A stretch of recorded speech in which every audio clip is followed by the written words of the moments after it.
Ассалаумағалейкум достар. Бүгін мен сіздерге той бизнес не үшін открытый параша екенін айтып беретін боламын. Ал кеттік.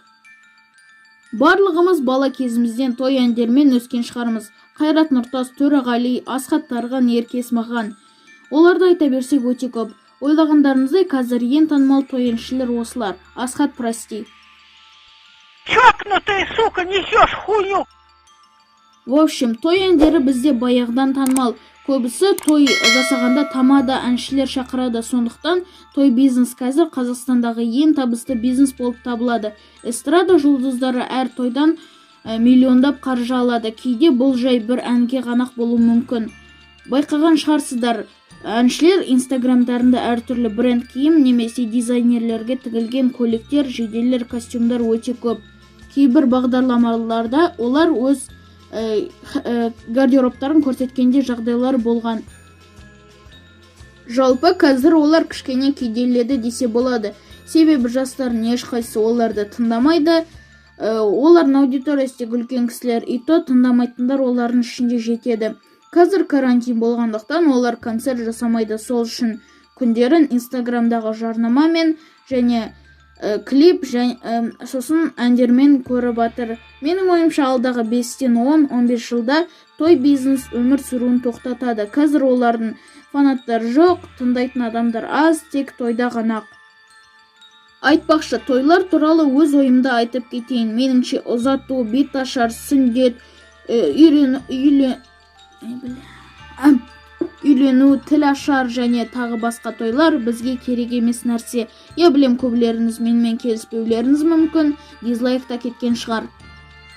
Бірақ ең дамыған елдер осындай ақша мен уақытын тойларға жұмсамайды. Оларда той бизнес жоқ, керісінше олар маркетология, техника, информатика, IT, жеке компаниялармен бизнес ашып немесе сол салаларда дамуда. Ал біз болсақ тойға кредит алып, сол кредитті жабу үшін тағы кредит алып жатамыз. Бұл ысырап.